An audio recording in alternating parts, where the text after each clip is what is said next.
So today I'm going to show you a strategy on how you can get paid money waiting for stocks to go lower. So how could you do this? Well, you can sell cash covered put options. So if you're selling a put option, effectively what you have is an obligation to buy at a strike price on or by a contract expiration date. What does that mean? A strike price is effectively the price that you're willing to buy stock for, and it's in a bundle of 100 shares. So that's generally, you're going to look at something out of the money, which means you're looking at a price that's lower than today's value of that stock per share. And you're willing to do that regardless of what price it goes down to. And basically you're providing insurance for somebody that's buying the option. So effectively you're like an insurance company. And just like car insurance or any other type of insurance, you would collect a premium for taking that risk. The person buying a put option, the reason why they're buying is they're getting that downside protection. It's basically insurance. When someone buys a put option, effectively they're protected from the downside. They have an insurance policy effectively because they've paid you the premium to take that risk. So they have the right but no obligation to sell the stock at the specific strike price. They can do that on or by a contract expiration date.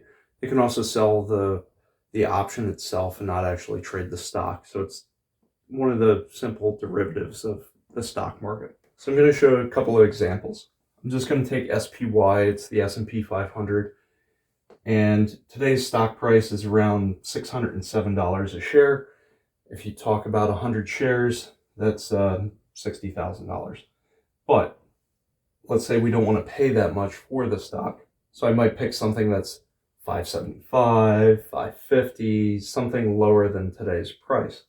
So I'm willing to pay, 5, 10, something percent less than today's price. So I would be willing to sell effectively that insurance to collect the premium that I would buy it at those prices, regardless of what price it goes down to. For this example, I'm going to say I'm willing to buy it at $575 a share for 100 shares. So I'm going to sell a put option with a strike price at $575. Right now it's the end of January, and I'll basically sell that for a May expiration. So the blue dotted line is my contract expiration date.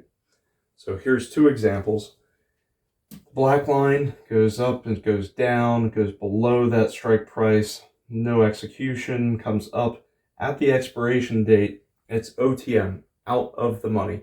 There's no intrinsic value, so this contract is going to expire with no, basically, any value to it. So at that point, there's no stocks being sold. I just keep the premium. The premium is actually when I open the contract and sold it, and so I collect the premium back here. So if I look at today's premiums for something like that, we're looking at $7.81 per share times 100 shares. I would collect a $781 premium. And then since I didn't basically have the stock put on me, what I could do is sell that again, and eventually it may actually come back and I might buy the stock at lower prices, or if it continues to go up, I continue to collect the premium. So this is one way to effectively get into stocks where I can buy it at a lower price than it is today, but if I'm wrong, I'm at least getting some amount of money each and every time I do this, so I get paid regardless of the direction of the stocks. So if stocks keep going up, I keep collecting premium. I repeat this. If stocks go down and they go below the strike price at the contract expiration date, so we're going to go to the purple line. So I go down, down, down. It might be at $5.50 a share. It doesn't matter what the current price is. It's below the strike price. So what would happen in this case where it's in the money, it has intrinsic value.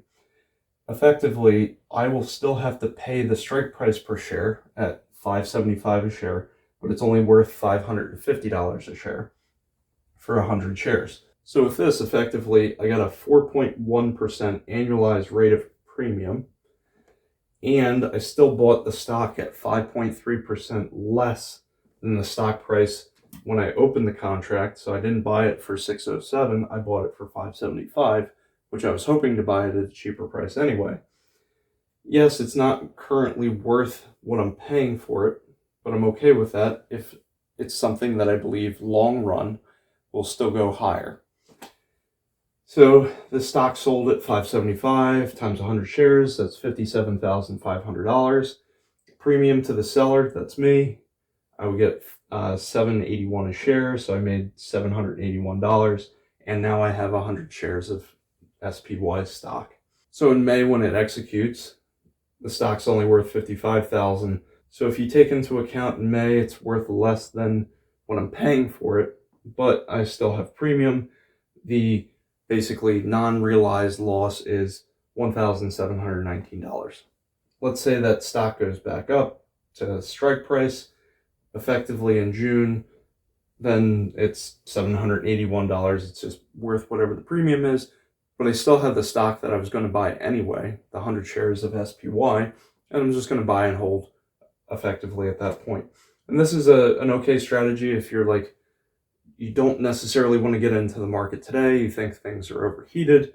This is one way to do that where you're still making money today and you can pick up the stock at a lower price if the price does go lower. Now, what affects premium? So that premium price that you're getting paid depends on your strike price, price of the underlying security or asset, the current interest rates, the time decay, and the thing that I like to look at is volatility.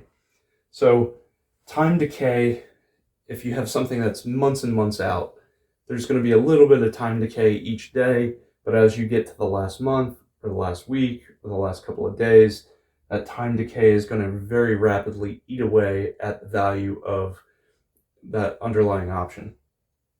The other one is if I'm selling and I want to collect high premium, I want high volatility.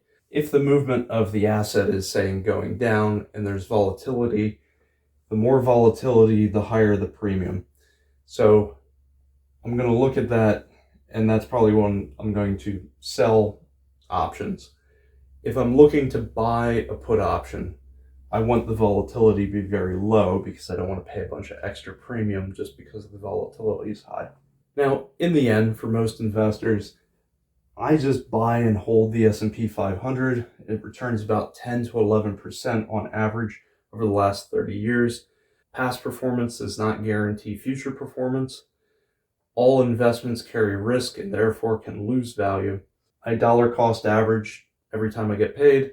I buy the S&P 500 for the most part, probably 80% of my portfolio, and it's returned, this past year, 23%. Year before that, it was about 24, 25%. Year before that, it took a loss of 20-something percent. But overall, over long periods of time, it's averaged 10 to 11%. So for me, that's how I generally will invest. And over the long run, say like 20 years or so, over 90% of actively traded funds fail to beat the S&P 500. So if 9 out of 10 experts can't beat the S&P 500, I might as well join the S&P 500. So that's where I put most of my money.